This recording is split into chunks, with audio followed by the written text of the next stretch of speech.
let me share my screen.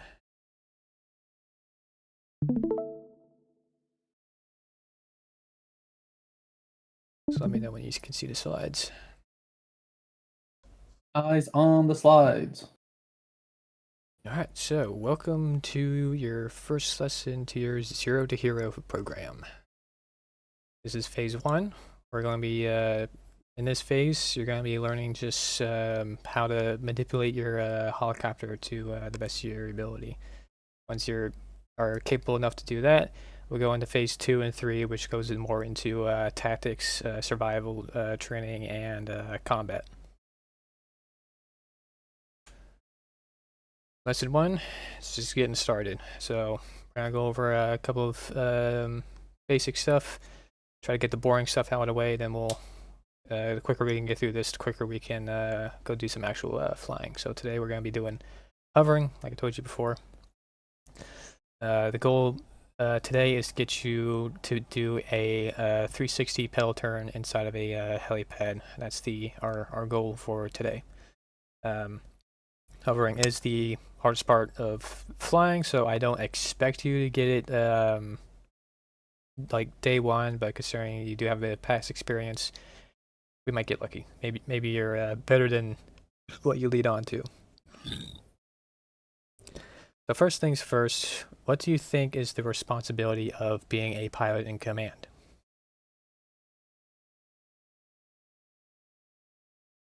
I don't know. All good. So the PIC, or pilot in command, is responsible for the aircraft and everyone on board. You, the pilot, must fully understand your capabilities better than anyone. If you can't make an LZ, you can't change that. If you're providing any air support, you are responsible for every trigger pull you do. If you have any doubts, don't shoot. That makes sense? Yep, understood. So if there, I will tell you, I'm going to drill this into everyone, and if there is going to be a test in the future, this will be on it. So memorize this. Roger that. Next is your pilot gear. It's pretty simple. Keep things light. Only pack enough what you need to survive. You're not expected to survive long. Who joined? Tame, there you are. Aim. You're a little bit late. Where the fuck is everybody?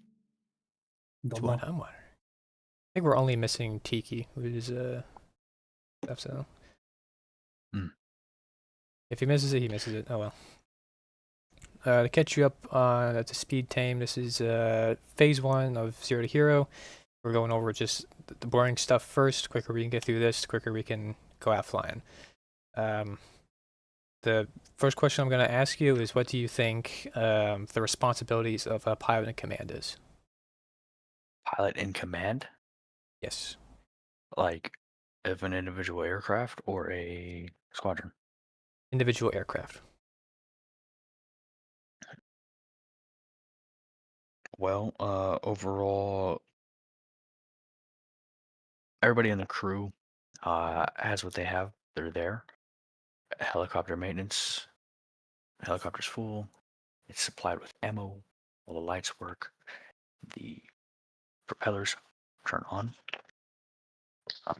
And that land nav, call signs, radio frequencies, I don't know. Right. It's pretty simple. So responsibilities of a pilot in command, you are responsible for your own aircraft and everyone that is on board. Understand your capabilities. You should know it better than anyone. If you can't make an LZ, say it how it is, and because that can't change. There's no sense in risking everyone on board the aircraft. It's a lot of responsibility put on you because a lot of missions oftentimes are on you to fully complete a mission, being able to take guys in or out of a scenario, saving a guys at the last moment, that sort of stuff. So I'm drilling this to everyone that when you are piloting command, when you're in the pilot seat, you are responsible for the aircraft and you're responsible for everyone on board. If you're providing a cast mission, you are responsible for every trigger pull. It's that simple. If there's I can guarantee you that if there's any going to be any tests in the future, this is going to be on it. So, any questions on responsibility? Negative. Cool. Going back to personal gear. Like I said before, doesn't need to be complicated. Keep things light. Because obviously you're going to be hanging out in the helicopter the entire time. So just bring a light weapon, your basic medical, appropriate radios for the Forger. Highly recommend bringing a radio backpack so you can communicate long range. Arma 3, we have a lot of helicopters are equipped with long range. So it's just based on what game you're playing. Have signals for when you get downed, so you can signal for help for both day and night. I need to update this picture. I only have colored smoke for day. I need like flares or even just a simple flashlight. This flashlight could count as a signal. Basic repair kit, if you can do any repairs out in the field. If you can't, that's fine. And also, most importantly, bring something to destroy the helicopter if you get downed and you can't repair it. Say you like flip the bitch over and you're stuck somewhere. Best not to let it get into enemy hands. So you can carry something as light as a thermite grenade, or you can just put a light AT into the helicopter. You just pull out and detonate it. Overall, just whatever you do, just keep things light. Because the moment you get brought down, you safely land, you're able to exit, you'll want to either repair it quickly or you want to get out of that location as quickly as possible. Because one way or another, people are going to find you. You just got to make sure it's the right people. Any questions on personal gear? Nope. All right. Negative. Let's talk about the 5 hazardous attitudes. I've seen you guys work. We all know the group's mentality. I know you guys don't have any issues with this, but these attitudes will kill any pilot, even with one experienced as I am. Ask me how I know. But these are the 5 hazardous attitudes. We are taught this, at least in the civilian aviation sector, we are taught these 5 hazardous attitudes. So we have macho, look what I can do, hold my beer. Impulsivity, get it done quickly. Anti-authority, you can't tell me what to do. Resignation, what's the use? Invulnerability, it can't happen to me. I'm too good of a pilot. Remember the antidotes, taking chances is foolish. Not so fast, think first. Follow the rules, they're usually right. You can make a difference, and it could happen to you. The biggest takeaway I want you guys is this. When you're out in the field, you will be managing risk consistently, non-stop. Your thought shouldn't be, how can I make this look cool? It should instead be, how can I complete the mission? Pretty simple. I know we don't really have this issue in the group, but risk management is going to be brought up on multiple occasions, especially when we start going into tactics and combat and survival. So keep that in mind. Any questions on the 5 hazardous attitudes? Negative. Cool. Flight planning. We're going to get into details on this when we actually get in game, because I can show you some ways of how to actually flight plan. But just remember MET-TCs. It's pretty simple. So listen carefully to the mission brief, get all the necessary information you need. What is your mission as a pilot? What do the front lines look like? Is there any alternate LZs? How will you get in and out of the AO? What sort of weapons are you going to need for the mission? Is there any anti-air danger areas? What if you lose an engine along your route? Is there any like search and rescue in the area? What does the LZ look? Is there any forward air controller or JSOC that you need to connect to? And what call signs are being used? This is all stuff you need to think about as a pilot in command, especially if you're leading a squadron. Making sense? Stay firm. In terms of navigation, it's simply just 2 types. I highly recommend, if you guys are not good at navigation, take Heretic's course. because obviously you will need to know how to navigate as a pilot, especially if you're operating by yourself or flight lead. So we have two types of navigations as pilots. We have Dead Reckoning. Pretty simple. You get on a compass bearing and you travel from point A to point B, from a checkpoint to checkpoint. And it's generally recommended that you have these checkpoints that are on recognizable points of interest, like a radio tower, a river, a lake, a certain town.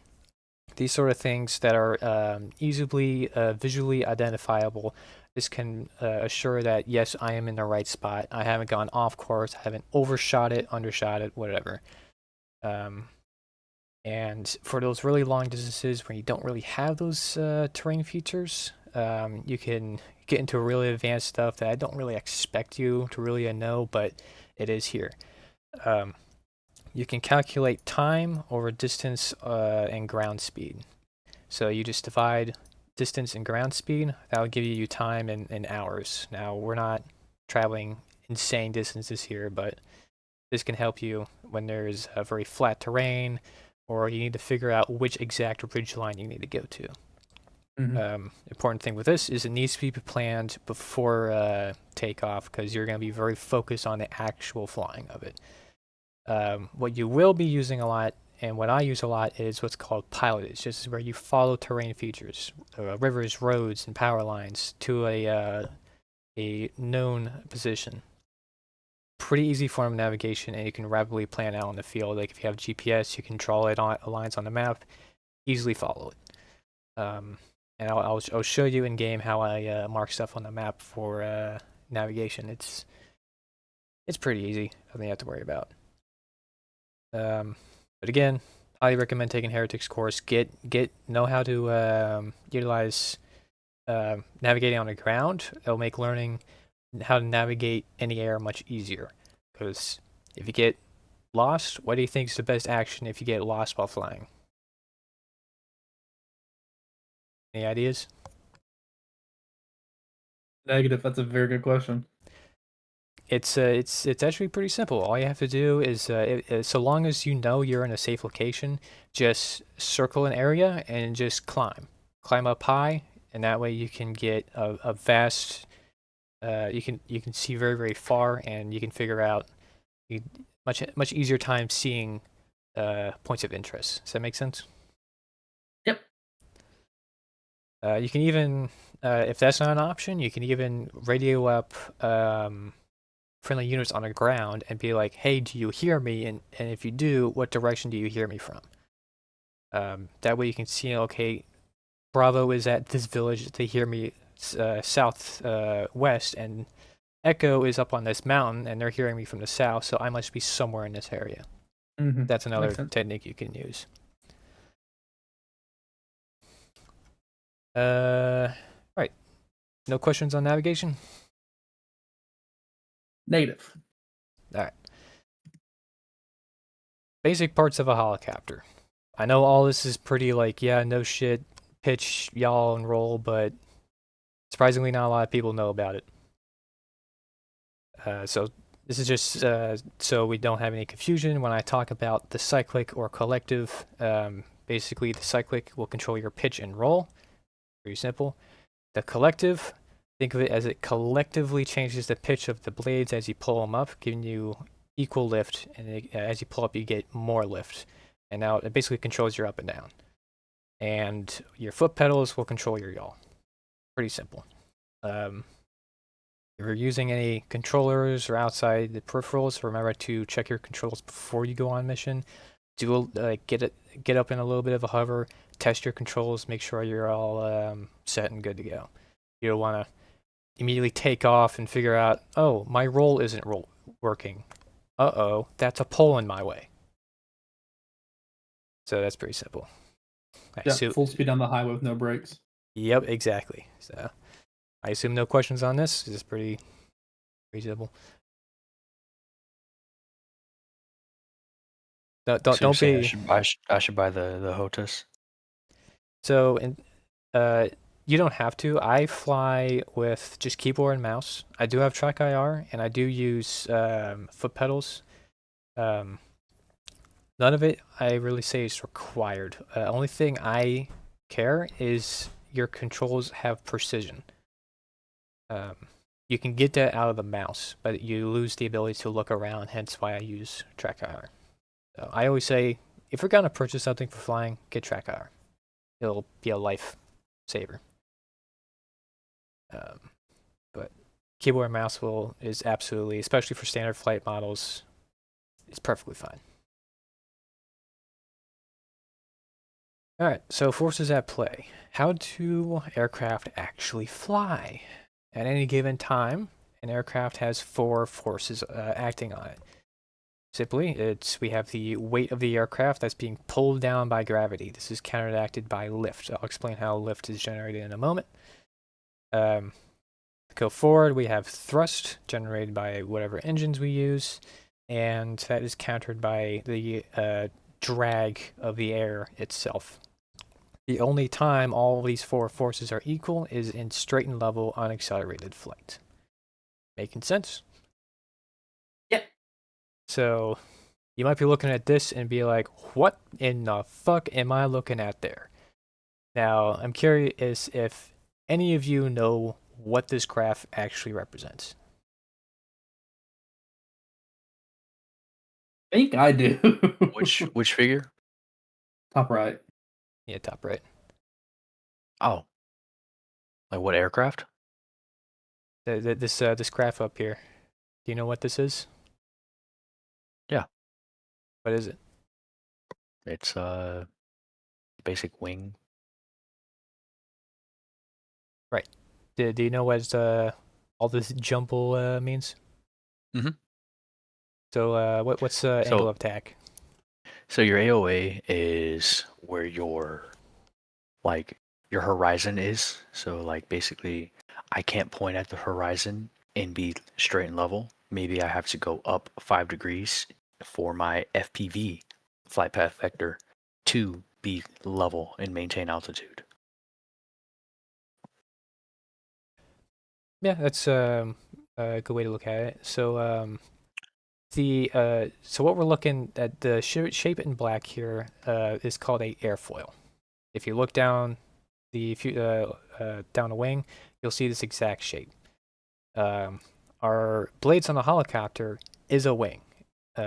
So the way airfoil generates lift is there is 2 theories. We don't completely fully understand it, but it is thought that these 2 theories work together to generate lifting force. The first one is simply Newton's third law. Every action has both equal and opposite reaction. The more pitch we give this, the more the wind hits it and gets deflected downwards, and that in turn deflects the wing upwards. The other theory is Bernoulli's principle.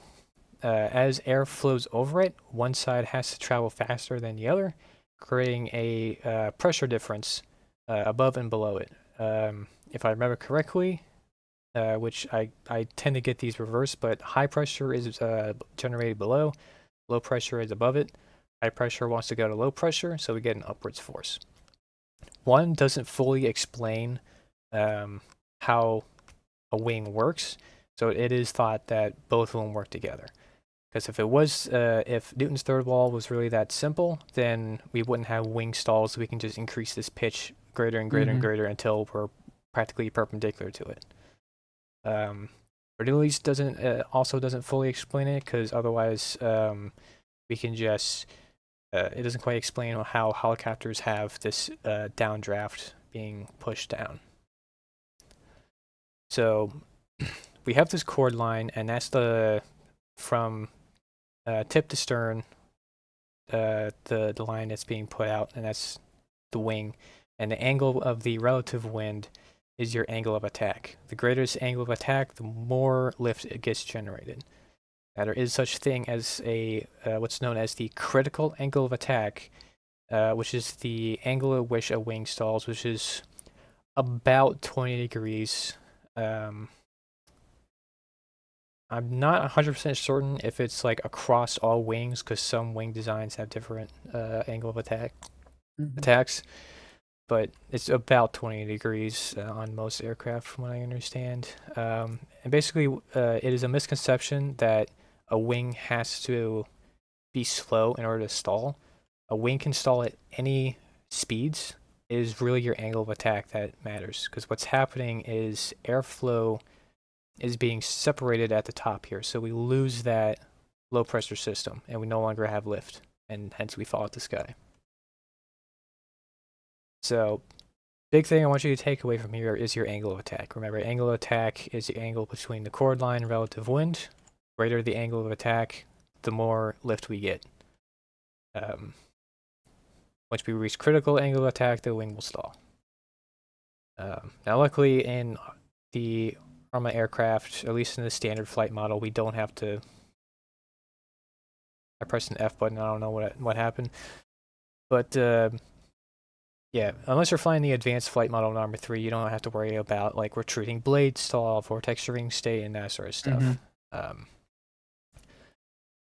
But we do have basically lift vectors, and as you see in this graph in the bottom left, we are trading lift for thrust. So the lifting point is going straight up the aircraft, and whichever direction we point it, it'll want to go in that direction. And you can see there's a little quirk here. Can you guess? So we hold the hover at a certain lift, and we nose it forward. What is the helicopter going to want to do, you reckon?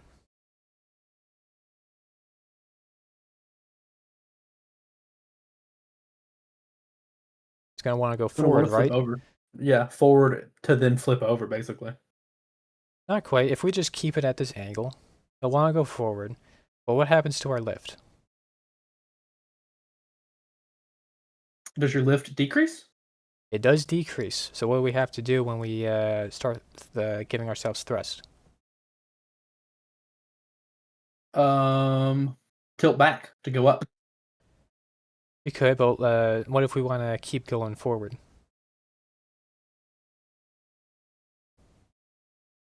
We want to generate more lift, don't we? Yes. So we got to pull up on that collective. Gotcha. So when you're taking off, it's generally forward stick and up collective. And then it's the complete opposite when you want to try and stop. Because we could pretty much just turn this whole thing, mirror it. Goodness, sorry. And basically make it act as a brake. So back stick, down collective will make you stop. That we'll go into more detail on that sort of stuff on lesson 2, I believe. Today we're gonna focus entirely on mastering the art of hovering. So keep this flight vector in mind when you are hovering. You're basically gonna want to try to keep that pointed up as much as possible, minimizing your do very, very, very small movements and very, very small corrections. So remember, main rotor has a left vector. We rotate the helicopter in direction. We rotate the left vector, trading lifting force into thrust. Understood. All right. Any questions before we move on? Nope. Cool. As we have the basic parts of a helicopter, this is pretty simple. I'm sure you guys already know it. We have the main rotor blade, tail rotor blade, mast, tail boom, engine, transmission, and all this stuff is in the hull, which is the main. Which, by the way, I believe Arma considers, of course, the main body as well as the tail boom as the hull. That's your main health. And then we have the landing skids, and obviously the cockpit. All right, let's see how much you guys have been paying attention. Who's responsible for the aircraft? The pilot in command. Correct. You guys remember the 5 hazardous attitudes?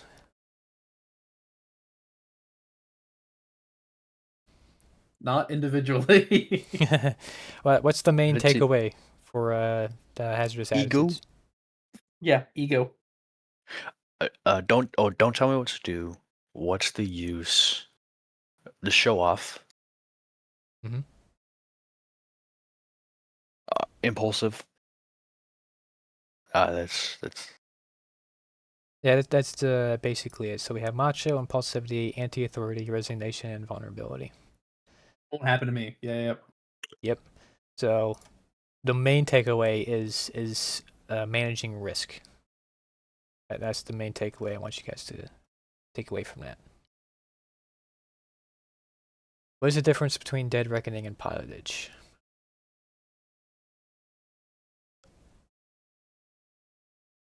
Dead Reckoning is point A, point B with the compass, typically. And then pilotage is using your eyes to configure a flight path. You got the dead reckoning. Pilotage is yeah, you're following a point of interest like roads, power lines, rivers. Mm-hmm. What are the three main controls of a helicopter? Collective. That's one.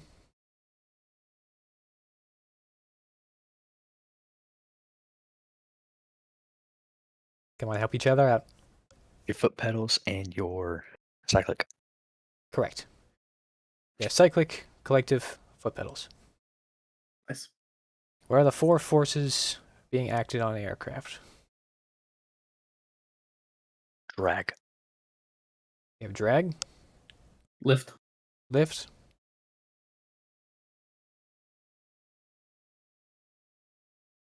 Think two more. Come on, Thumper, you got some. Upper.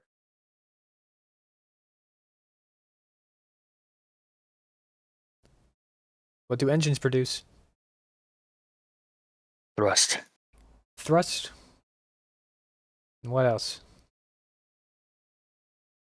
Did Tame say drag? Yeah, we got drag. We got Weight. weight. Yep, those are the four forces. We have thrust, lift, drag, and weight. All right, we got that done in 30 minutes. That's a lot faster than I thought it was going to be.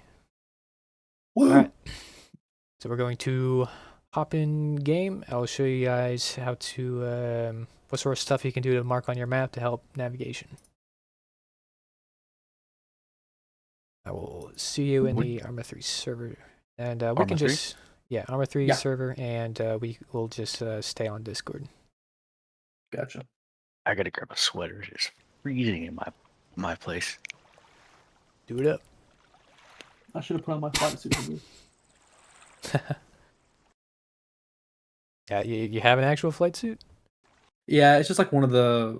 It's not true spec, but it's like an Amazon one, but not an Amazon brand one. It's one that you can just like buy on Amazon. Got you. Let me see what it is actually. 'Cause I bought it a long time ago.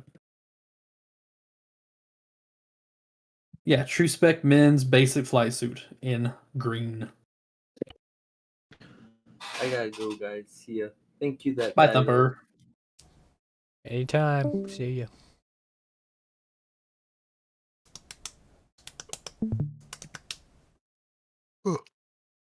Got my jean jacket. Ooh.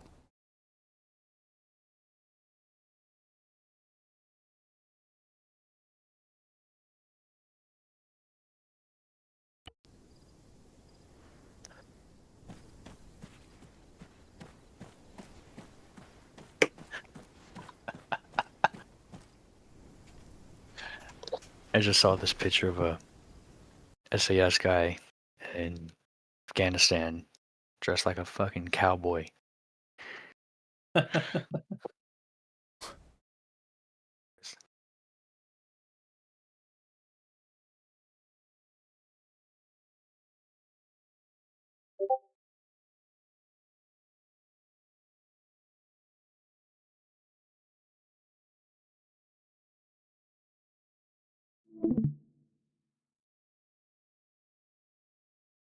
Oh, I gotta update my flashlights mod. I'll be a little late. Hang on. It's all good. Fun. That is a fun picture. Huh.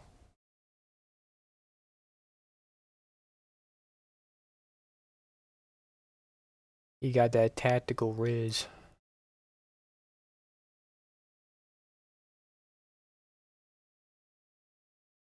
What kind? Does he have an AK in his hands? Oh no, that's not an AK. That's It's not? no, dude. Look at that. Is that a grip or is that the mag? That's No, that's an AK. That's an AK. yeah. It's one of the like 103s or 105s. I think this is like early 2010s. This is not late 2000s. Yeah. What? Oh crap. Yeah, I With saw the D the. ball. Yeah, I No, saw the. I'm just looking for the mod. I need an update. Saw the front again. I'm like, that has to be an AK. The giant ass skeletonized furniture. I don't get it.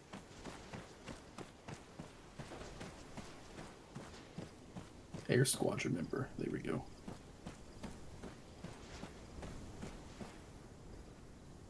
Yeah, boy.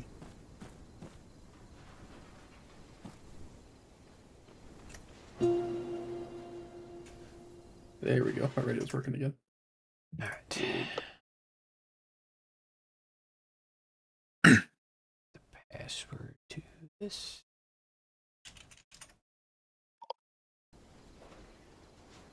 One admin to rule them all.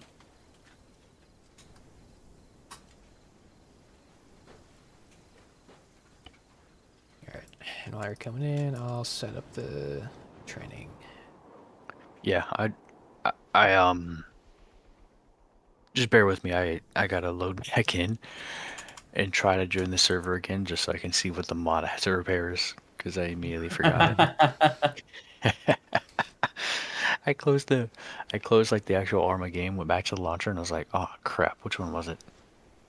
Happens. It might be the Eric J. Taliban fighter pack. All right, real flashlights PBO not found. Okay. Get those look far apart enough. Go back. We'll close the game. Mods.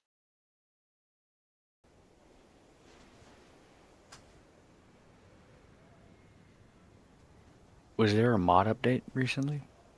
No, we've not had like a mod list update. But 2 or 3 of them have updated since we last had a big event.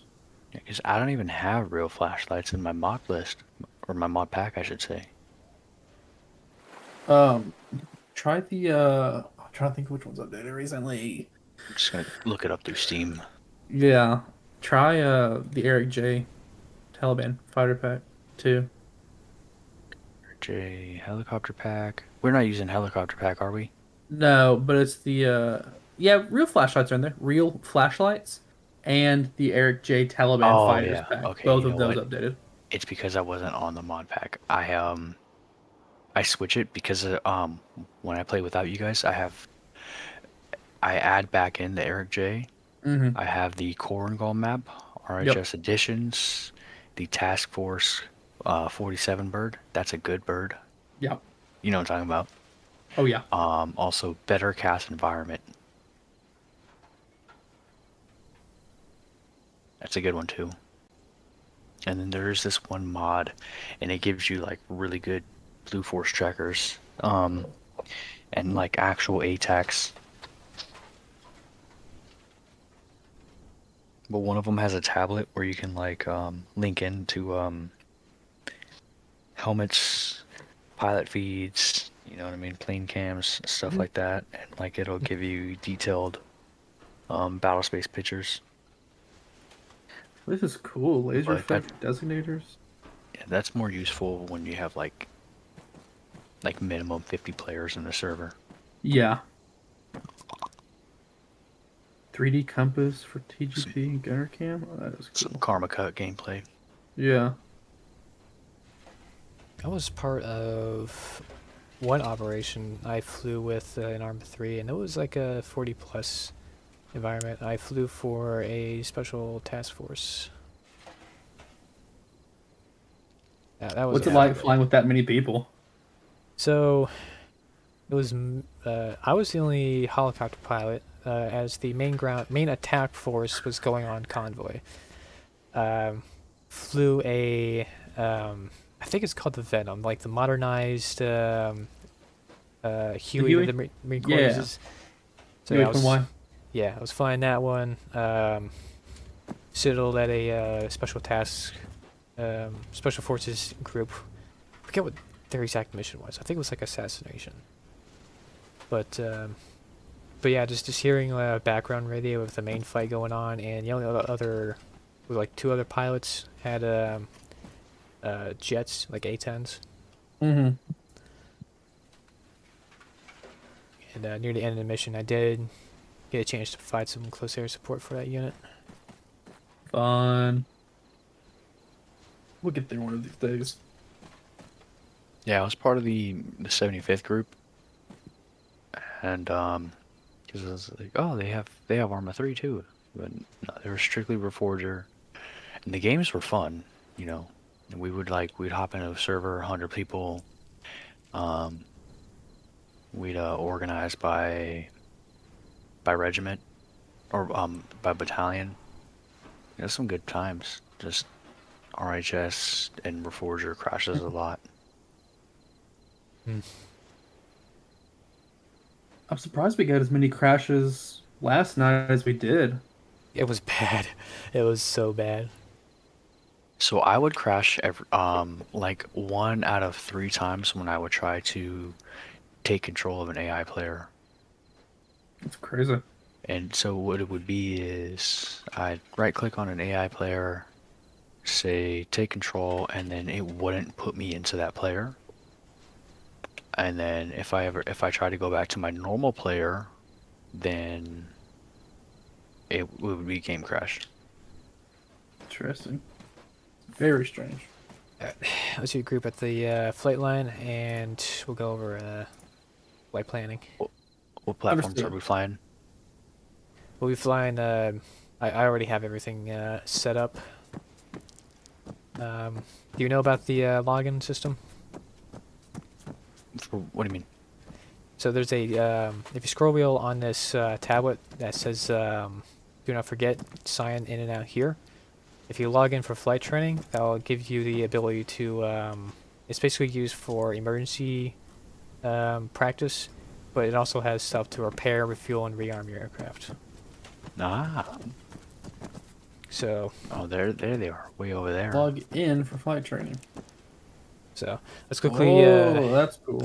get this map shit out the way. So command called you in and says at Air Station Mike 26 we need to be infilled. It's just simple emplacements set up there. What around this area do you think would be a good LZ?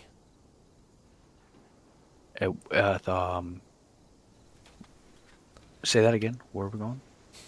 So the main objective is at Air Station Mike 26. There's enemy at that location, and command wants units to be placed down. Let's say he wants units to be deployed somewhere north. What sort of good LZs do you think are in the area? Depending on the type of troops that we're deploying, I can do that intersection, where the road turns into a Y. Mm-hmm. At That's a little grid, close for comfort. 044, 042? Yeah, I mean it's a little close for comfort, but it's flat and it has some depression.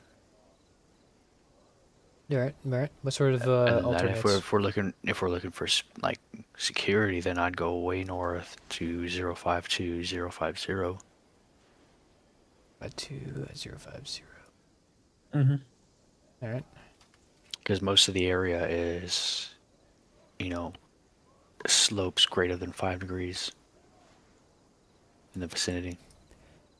Yep, that's a good thing to keep in mind. Slopes.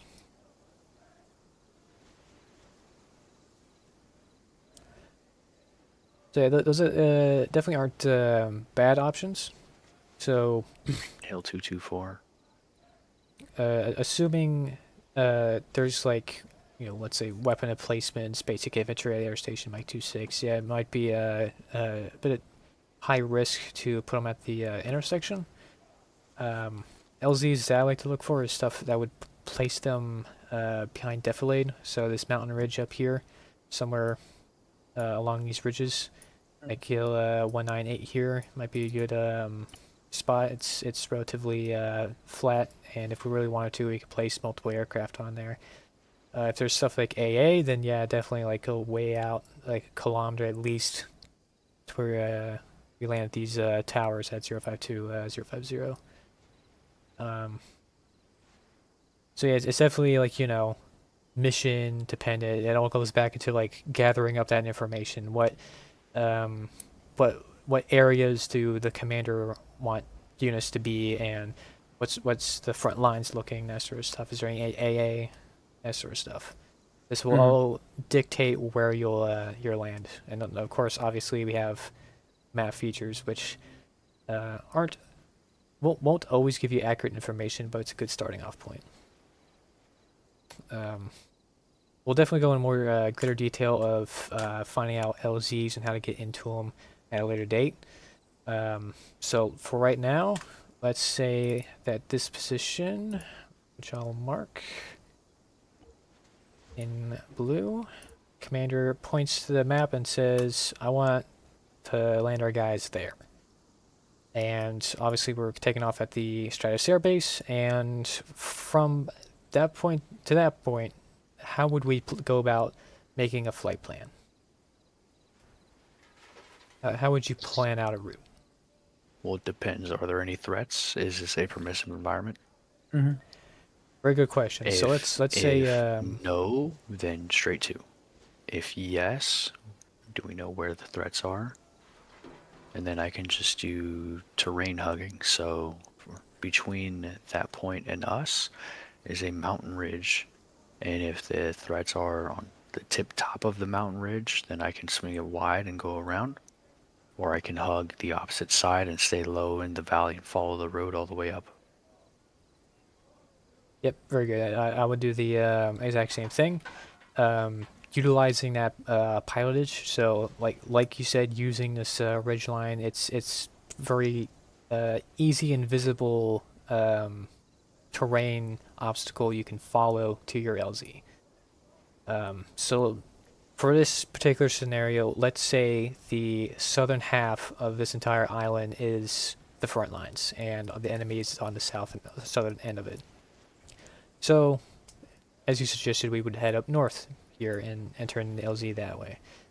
So, yep, you can do like that, placing these lines down. I typically...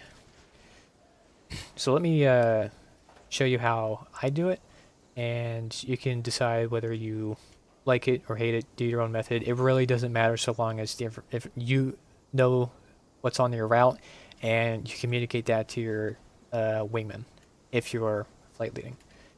So what I like to do is I basically work through it stage by stage. I look at my where I'm taking off from. So I'm like, okay, I guess we'll just take off north from here. I'm gonna just use I'll just use a black line for the first part of it. We'll take off on the bay, and we'll follow the military range. Once we reach the end of it, we're about a kilometer out. Here's where I would highly recommend having some sort of marker on here to indicate you are getting close to the LZ. There's two ways I've done it.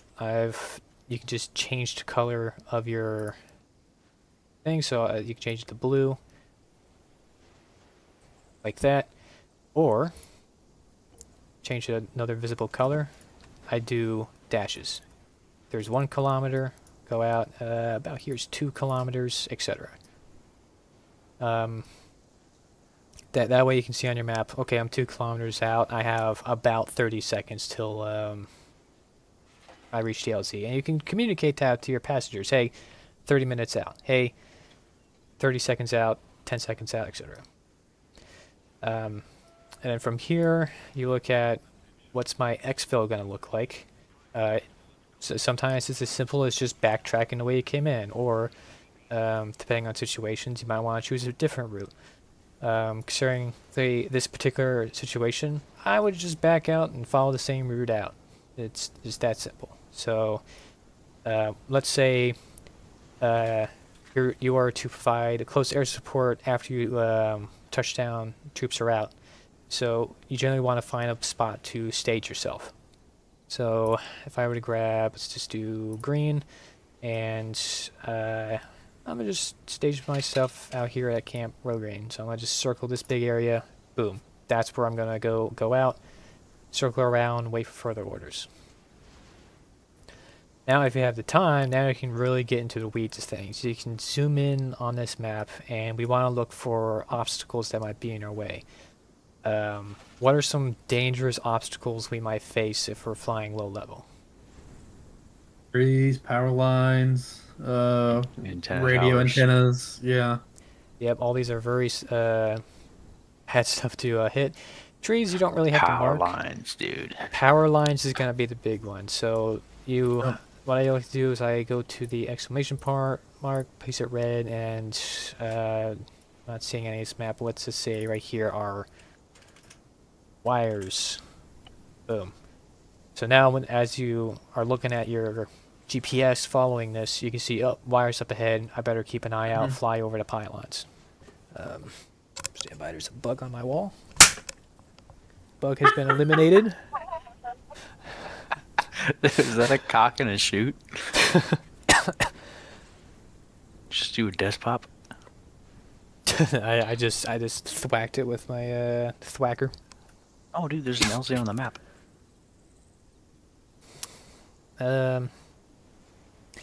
Yeah. So as we get talk about stuff like levels of flight, you'll mark stuff at this point we'll descend down to treetop level.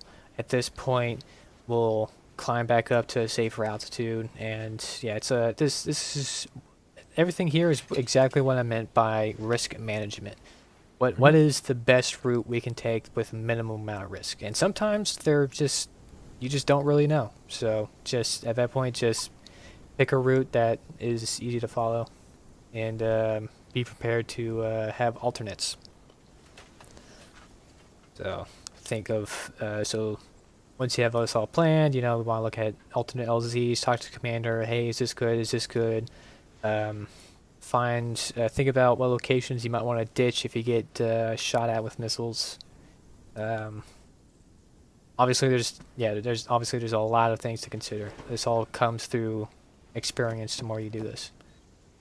Does this all make sense? Does this all sound good? Yeah. Cool. So yeah, that's flight planning. Obviously, you can make this up. The more you do it, you can make this up pretty quickly, even while you're flying. So. Let's take a look at this little bird we have here. This is what we'll be using the train with. It's light, maneuverable. It has very good visibility out of it. Very forgiving aircraft as well. Yeah, pretty simple. So has a camera on it too. Yep. So it's you can have a co-pilot work with you here, and I still have yet to figure out where in these lessons to fit learning about how to be a good co-pilot, but we'll get to that when we get to that. So once you have your mission, or if say flight lead says go get your aircraft ready, it basically just means you want to just spawn your aircraft, think of the mission, what sort of weapons do I want. During the spawning, is there any damage? Is there any, do you have good enough fuel for the mission? And then you just want to just step back, look at your helicopter, and see if I take off from here, what sort of objects am I going to hit? Is my tail clear? Is there any trees or wires above me? 9 times out of 10, there's not, but sometimes mission curators kind of fuck that up, so keep that in mind. But it should only take you a minute to complete a walk around. Alright, so your first task of today. I want to see just a nice, stable hover. That's your first task for today. Once you're able to demonstrate that, we'll then go into pedal turns. Once you do pedal turns, I can keep ramping things up until you break. Expect to crash a lot today. I I expect to see some crashing, actually. A lot of it. That's the whole point of today. So, if you guys have any questions, speak them now. Do you guys need any demonstrations? Let me put that out. Believe Uh, so. I'd say maybe get a bird and, we'll do the live demonstrations maybe. Tell you what, I'll just get you guys out into your birds. You can try hovering them, and we'll go from there. My bird.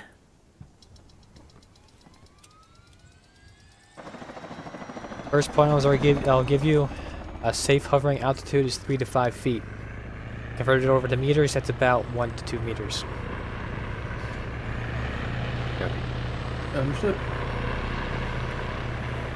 016, I'm off on your left-hand side, roughly 100 meters. Understood. Eyes on.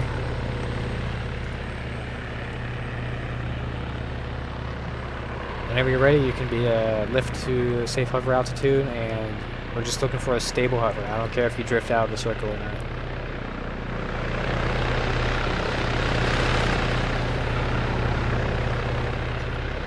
I'll lower my sounds all the way so I can actually hear myself think.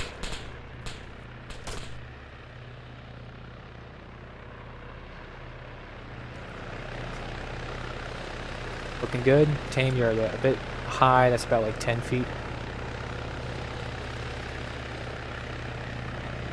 August, you're looking good.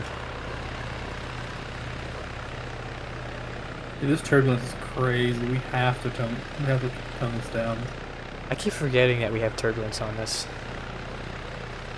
I think it needs to be severely reduced. So yep, just small movements. It's constantly countering what the helicopter's drifting towards. It's very small movements. Oh no!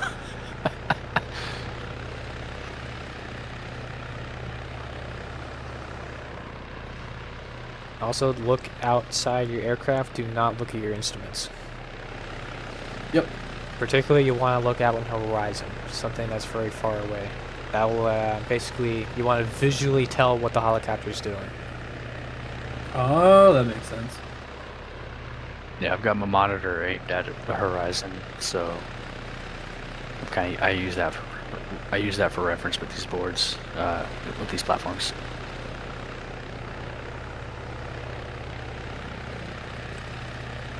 I've taught people how to fly in VR, and it's much harder because you don't have that like locked camera. I don't think I've ever been as motion sick as I was whenever I played SOP with VR. Yeah, dude. The like- first time I did VR flying, oh man, it was always the rolling. Yes. Yep. I don't think I've ever been that motion sick before, or since. Obviously, using auto hover. Nope.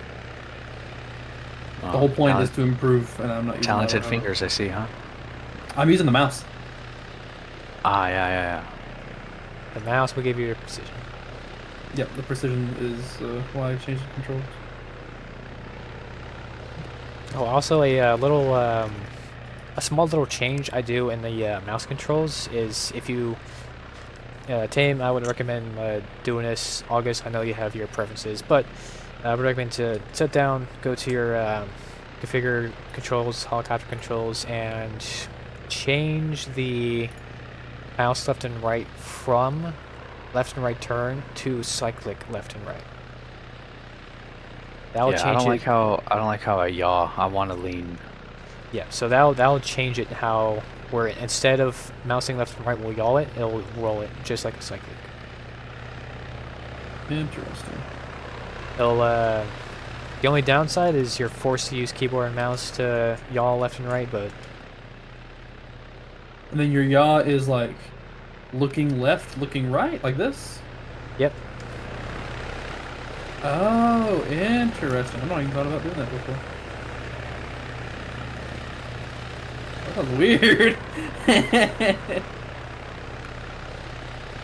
Where is that control? It's gonna be in your helicopter controls. Yeah, so in controls, the show drop down controls. menu, helicopter movement. Yeah. Mouse, So there's configure add-ons. I don't see helicopter movement.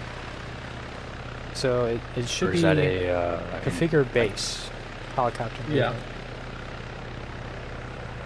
Yeah. The drop down on the top.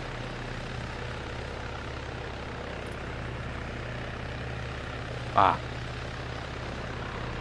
So you want to click on left and right turn. You want to delete what's there, and then go to cyclic left and right and do the corresponding mouse controls. Good lord, my body is fighting me today. Where's configure base? Where are you seeing that? So you It's see just how the those, default, yeah. configurables. So just configure I'm in add-ons. helicopter movement. Configure configure add-ons. base. Oh, okay, yeah. Yeah.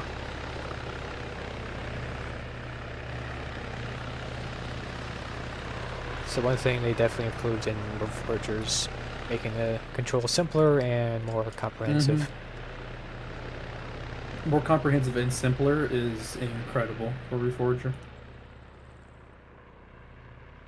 Because they also had to do the consoles too. Like that's That is a true, thing yeah. that I frequently forget is that like they also are catering the game to be compatible with console players, which is a huge undertaking. How do you add mouse left? Oh, there we go. Yeah. Okay, it says duplicate left turn. Is that okay? So you want to go, click on your left and right turn. You want to remove what's there. Okay, because I have mine set to AS. I don't want to like eliminate my keyboard, like WASD. Yeah, which is perfectly fine. I use WSD if I want to do like hard maneuvering. Interesting.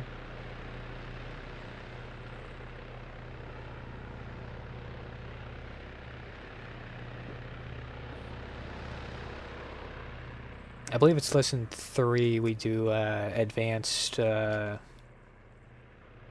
think it's like advanced landing or advanced hovering. But it won't be too long after you master hovering. We'll start doing like some SOCOM shit.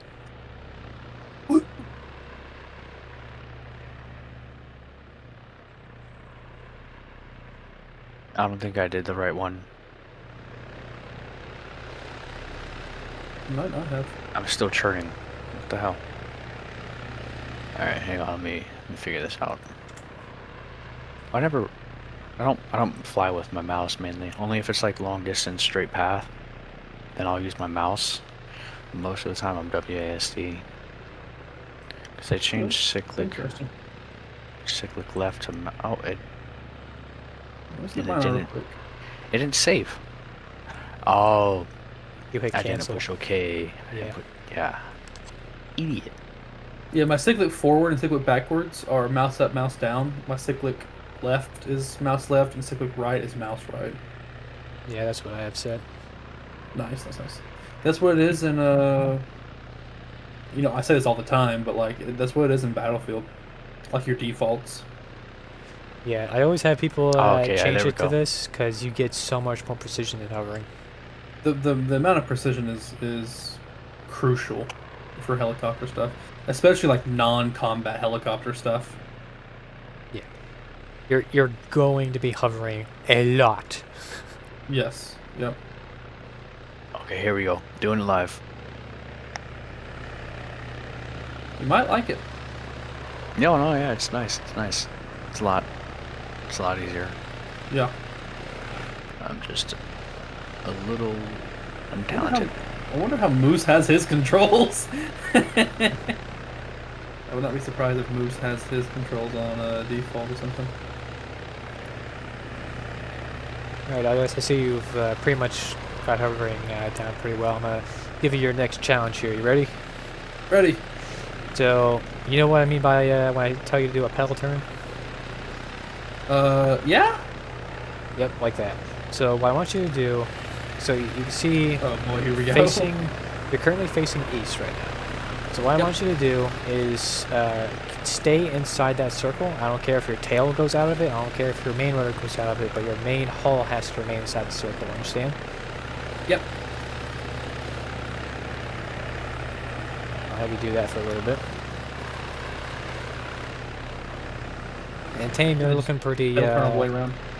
You're looking pretty stable here, so I want you to try to do the same thing. Try to hover inside that Get circle. back in the circle.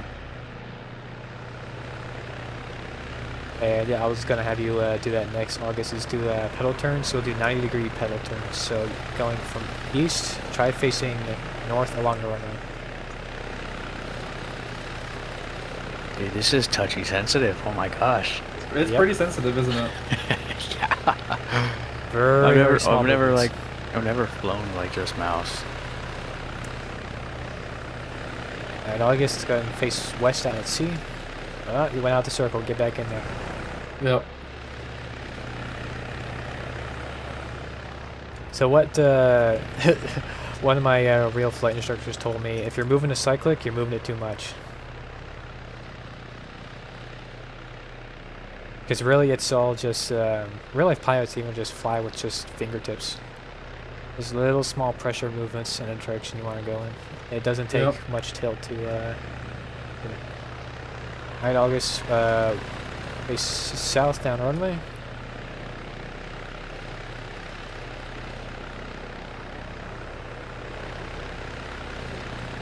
Good. I'll take it and face back for your originally facing.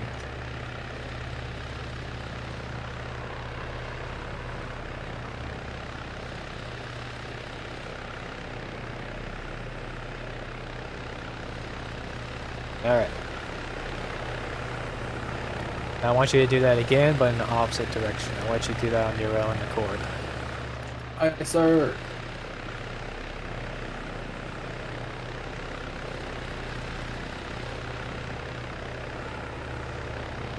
Whoa!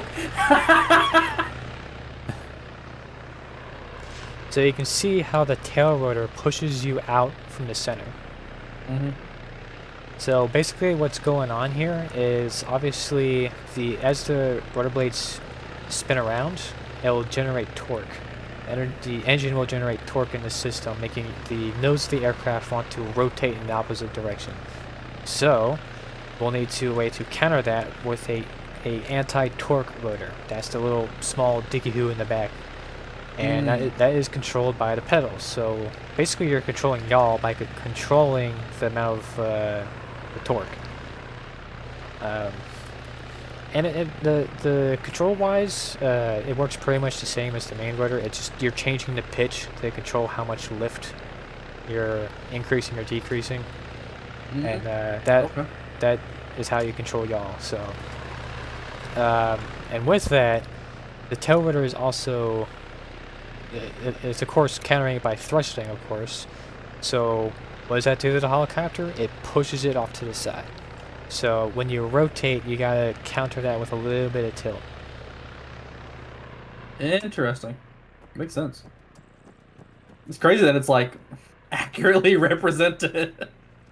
Oh yeah, so when we get into emergencies, I'm gonna teach you guys how to recover from tail rotor loss, and part of that, I'll do a demonstration on how the game simulates torque. It's actually pretty accurate.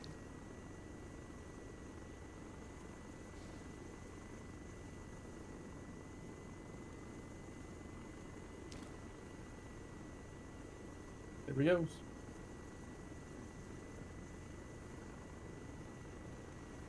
If I can get the wind to stop fucking smacking me around here.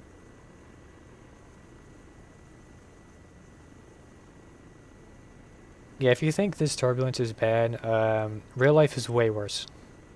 It is worse.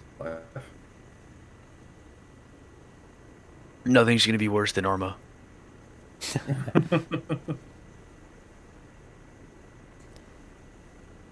One of my favorite flight conditions to fly in is zero visibility. Like bad thunderstorm, high wind, zero viz. Like that is such a fun time, but it's so difficult.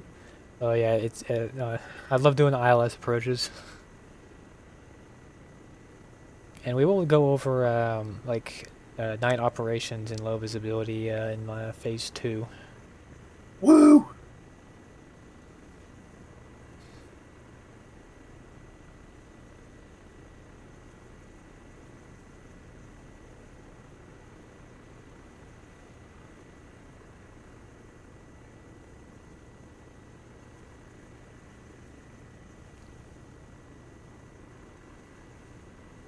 So I recommend when it comes to doing a pedal turn, at least for beginners like you two, take things slow. Mm. That'll really help you. Because if you do something quick, you gotta like put the Recover nose quick. down and do this weird pirouetting.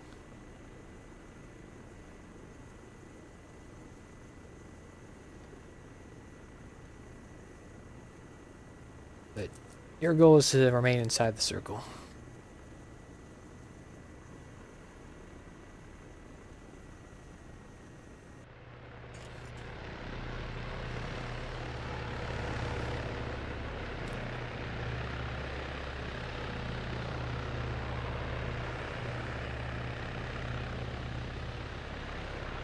While you two are practicing staying inside the circle, I will say, make sure you're not tense.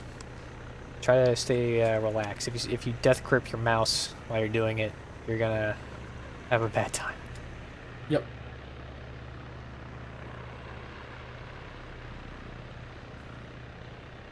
And if you feel like if you feel yourself like losing it, so let me back up here. So, in real life, it is extremely common for students to do what you guys are doing right here.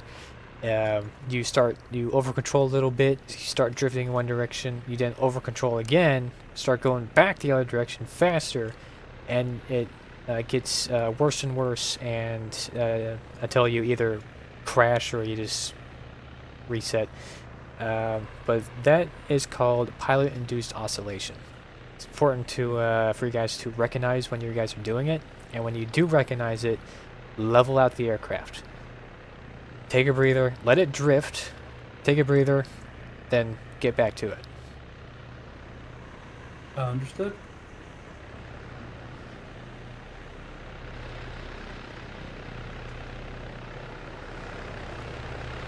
And lastly, for picking up and setting down in this standard of flight model, it's pretty simple. You just want to tap up and down. Obviously, you don't want to slam it to the ground. Mm-hmm. Hey, I got it. Nice. There you go. Nice and relaxed.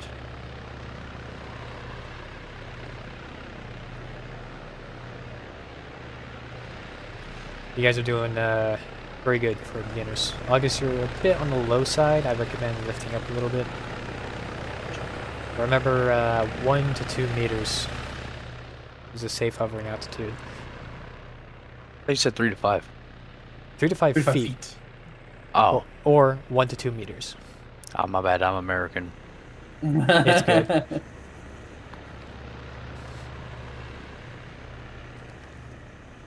I believe. I was wondering like why August is so low. Yeah, that's why. Now, in your cockpit, your altitude is in feet. So if you want to use that, you can really funny. you can use that. But generally, I use. Where does it say that? Oh, there it is. Altitude bottom right. Yeah. So in the top right is your altimeter that gives your altitude above sea level. So it's important to. Okay. This is an important thing to differentiate. So these cockpits will give your altitude in sea level.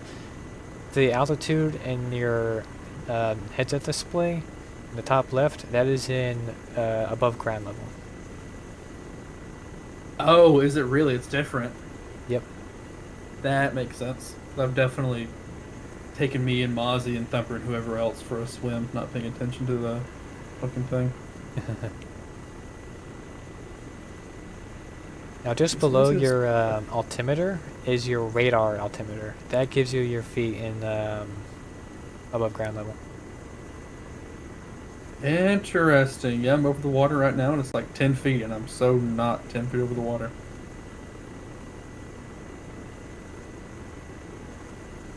Crazy. I had no clue.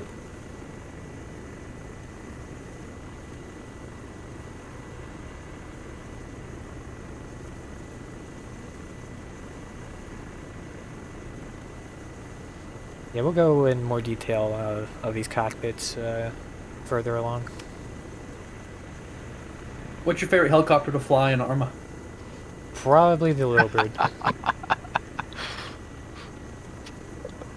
I'll get you a new helicopter. Biff it. Yeah, well, I walked away. Yeah, there's a new heli. I don't know which mod we have that disables the explosion upon rollover, but I really appreciate it. Yeah, me too. Me too. I'm pretty sure that was a Hoot recommendation, or more of a Hoot plead. He's like, please, I plan on Yes. doing the majority of the flying. If We I have knew to about have it this where it mod, doesn't I blow up." would have also absolutely been like, we need this fucking mod. Yeah. These things definitely blow up. Yeah, they will combust, but a simple rollover and like basic smacking into shit is Yeah. very, very nice for it to not just fucking fireball explosion. Yeah, like in real life, the only time you're gonna go into a fireball is when you're going 100 knots into the ground. Yeah. Kobe. Allahu Akbar. Oh, too soon? Kobe Bryant, Kobe Bryant. That's literally what happened with me and Thumper and Mozzie in that one flight test that I was doing. I was in a ghost talk and it was like super foggy and nighttime, and I smacked into the fucking water. So I was not reading the thing correctly.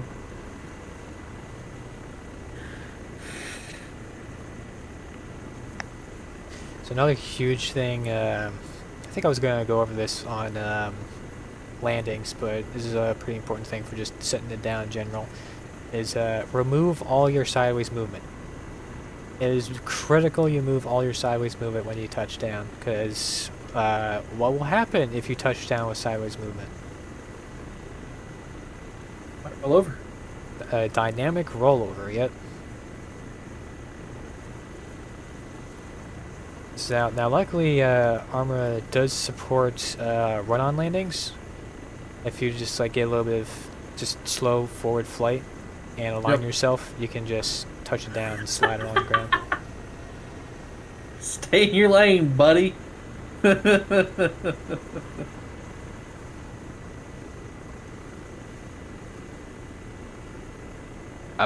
Sorry, I've got to reset. I overcorrected. Keep practicing your heifers. If you 116 coming in, approaching downwind from the south. 16 on final to runway 20.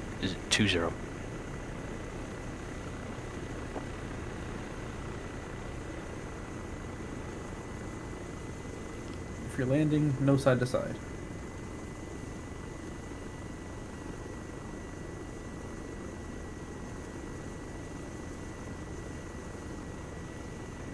When I first tested run-on landings in this game, I discovered the absolute fastest you can do a run-on landing is about 80 kph. Damn, that's like hauling ass too. Yeah, it's pretty fast.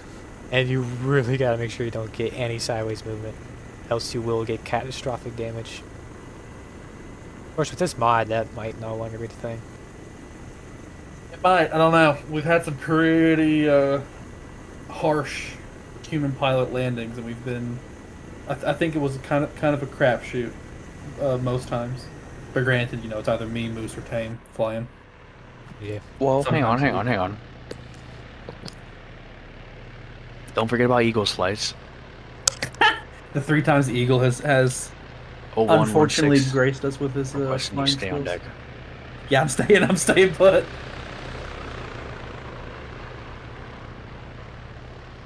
Flying runway heading 198.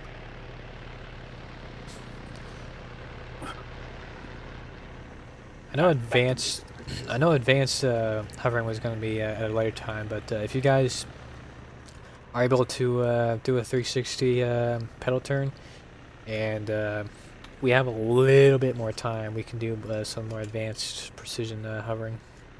Yeah, totally. Whatever you think would be best for 'Cause, intermediate students such as Tim and myself. Yeah, because oh boy, I can test people on hovering. Yeah, and I will fail. I I'll get you ideally, there, but will I we hover? both will. August. I mean, we gotta learn if we want that hoist mod, Yeah, I know. especially with that 47. Yep. So that guy, I don't know if you've ever used it before, but there's this aircraft model. It's a 47, CH-47, and it's got Like the everything. works. It's got the works. I mean, Yeah. like simplistic startup, right? But it's got a hoist, fast rope from 2 ports, detailed lights and all that. It's got a Yeah. FLIR. So I'm not even. down the line, when we do eventually get into like the lesson of advanced hovering, we will be doing sling loading and Yes. long lining. But let me.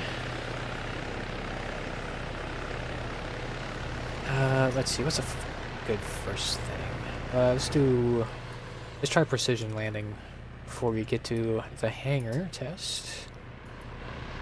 So, for this precision pickups and set downs. Oh, did one of you guys hit the induced failure? No, I did not. My anti-torque and main rotor just went out. I thought you turned your engine off. I don't know what the hell happened there. Alright. So, you can see the center lines on the runway. So, with this precision touchdown, the goal of this is you're going to hover over it, and you're going to place your left skid on this line.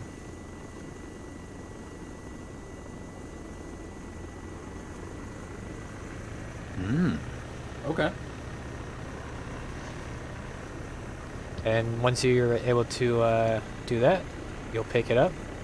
And then the challenging part is going to be figuring out your right skid, since you can't directly see it. I'm not sure, but I believe that is over it. Yeah, it's on it. Yeah. So that is your next goal here. Try to place your skid right on these lines. Understood.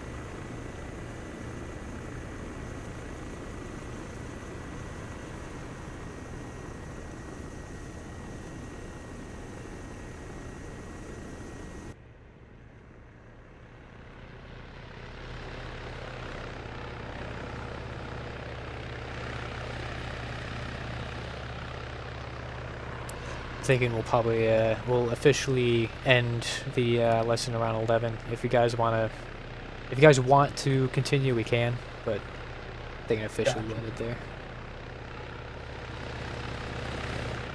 I know we definitely went over a lot.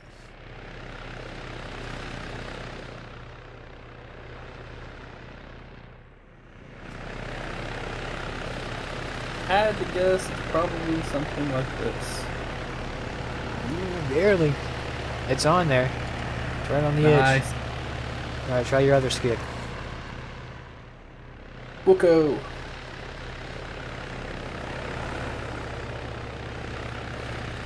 I gotta make sure it's not beginner's luck, yeah. Yes, yeah, exactly. I didn't realize you could see the left one.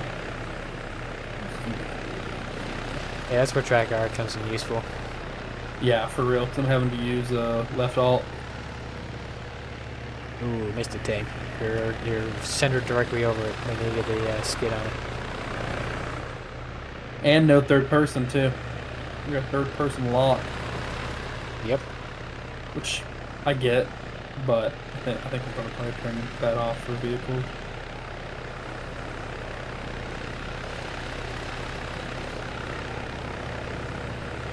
If I was guessing, I would guess. Oops, it is. Never mind.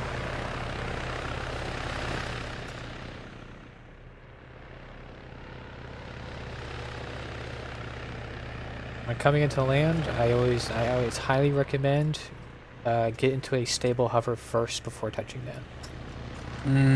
Understood. You are off by like a foot, maybe a half foot to the left. Understood.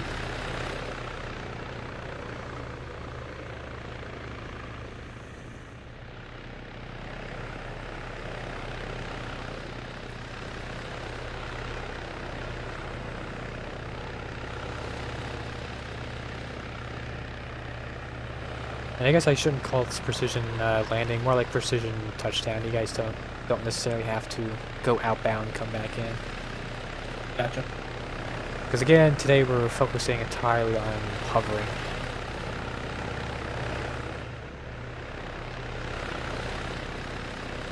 Because if you can master this hovering, the rest of your time training this stuff is going to be a breeze.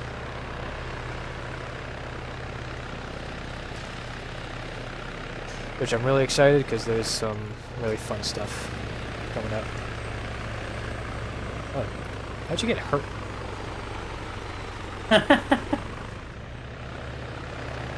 I go look at Tane and he's just outside just bleeding.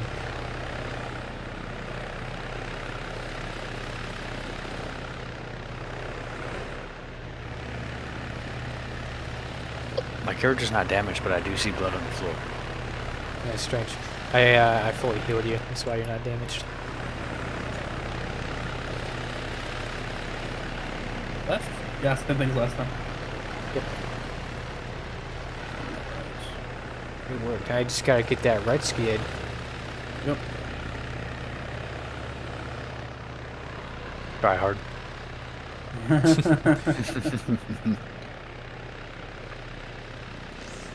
So this is a good exercise for you guys to practice on your own time. Practice, practice, practice. I cannot tell you how much, like, this is something you're gonna have to practice. Don't practice until you can get it right a few times. Practice until you can't get it wrong. Gotcha. So this exercise will help you understand like where your aircraft is in space. So obviously we don't have third person. So you gotta be able to feel out your aircraft as you land, and obviously for high speed, low drag, SOCOM special landings that we'll do on landing on buildings and such, you're gonna want to be able to precisely land where you want to. Yep, as precise as possible on the ledges of buildings. Good job, August. Looks like you're on your line. Yeah. And Tam, you actually made it on the line. Nice. I saw you tilt a little bit over there, so keep working on this. If you guys are feeling confident, we can move on to the hangar test. Yeah. Cool. So meet me over by this this hangar, and I'll demonstrate what needs to go on. This is going to teach you the dimensions of your aircraft.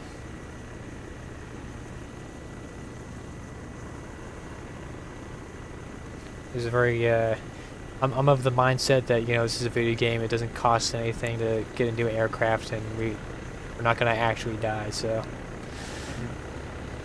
you guys are going to fly in this hangar, and you're going to fly out of it. So obviously you can see we have this, even though we're pretty well centered sitting in this aircraft, we still have this giant fuck off tail that's an extra like 10-20 feet behind us. Yeah. So you'll want to give yourself room inside these enclosed spaces when you do your pedal turn. So here's what you're going to do. You're going to go straight in, Small movements, take it slow. Not too high, not too low. Then 3 to 5 feet. You'll reach close to the end, but if you want to go stop in the middle, you can do that too. Then from here, you're going to do a 180 pedal turn to the left or right. And then you're going to fly out. Who wants to go first? Tame does. Oh, one does. I'll do it. Yeah, go for it. I'm not a I'll bitch. I'm so scared. I ain't no bitch. Not yet. This is training. Don't be afraid to crash. Matter of fact, I want you to crash. I'd rather you crash during training than out in the field. Yep, with a chock full of dudes.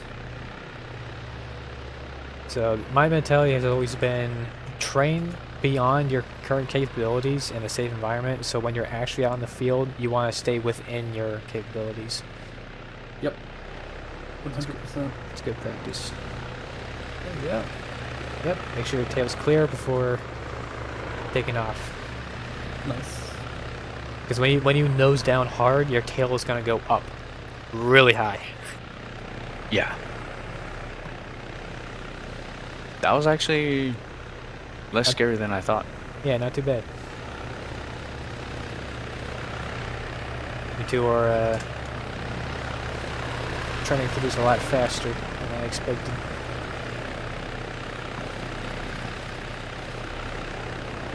Nice, nice, nice. Big cock, big cock. Huge one. Pop flares, pop flares. ECM, ECM, missile inbound.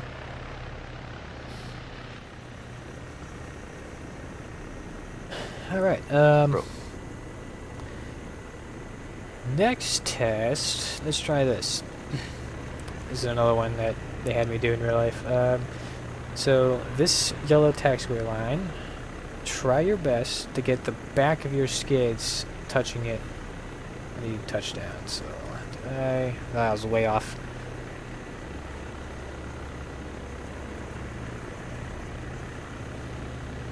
I think that should be better. Yeah, there we go. Ain't no way. Ain't no way you just did that in a game. He's a pro, man. I'm way off. This fucking sucks. If you really want to, I can place your aircraft directly on it so you can kind of get a view of what it looks like. Yeah, actually, Get it? Nope. can you do that for me? I'm gonna hop out. Can you just like... Yeah, me too. That would be fantastic. Yeah, so I'm going to face you this direction and this. God damn it. It's so much harder in Zeus.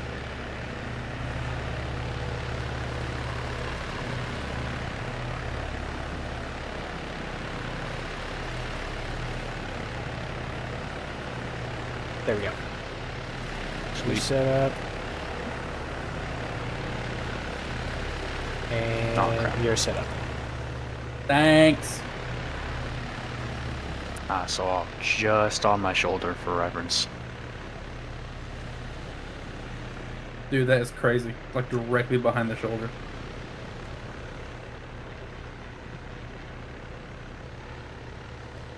Alright, it is officially 11, so if you guys have to be somewhere, you're free to go. If Thanks you for wanna- training. Yeah, so you have your current exercises here. I'll send you guys the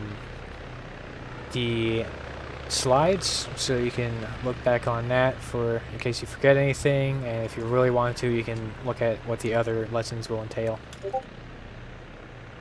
Understood. But yeah, if you want to hang out here and do some other stuff, we can totally do that. I promised the gang Pulsar right at 10. So once I do this, I'm out. Unfortunately. We need to get it. Hey, not too bad. Yeah, not too bad, not too bad. Not too bad at all. We need more people for basic flight training. Yeah. I know Eagle Oh, no. wanted to. Moosh for sure needs to do this, and then Thumper, and then Tiki expressed it, but obviously wasn't here. But we should probably have one or two more basic flight training things for people. Oh, I That would be fixed it. fantastic. Nice. I don't know how I did that. What you do? Torque loss. Ah. Now, can I land on a good spot? Is the question. Very good question. Nope. Well, I landed, and I walked away from it. Any landing you can walk away from, bitch.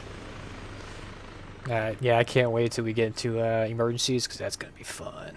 Yeah, the Arma like walk away from a or like the Arma default emergency flight stuff is like unnecessarily strict. I feel like it's kind of not practical because it's like go emergency land from a engine loss in a completely perfectly flat space.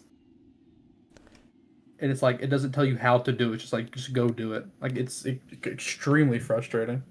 Oh, you're Little talking birds about are like hard. The Like- VR training. yeah. I hate that training. It does not teach you how to fly. Nope. All right, I am going to end the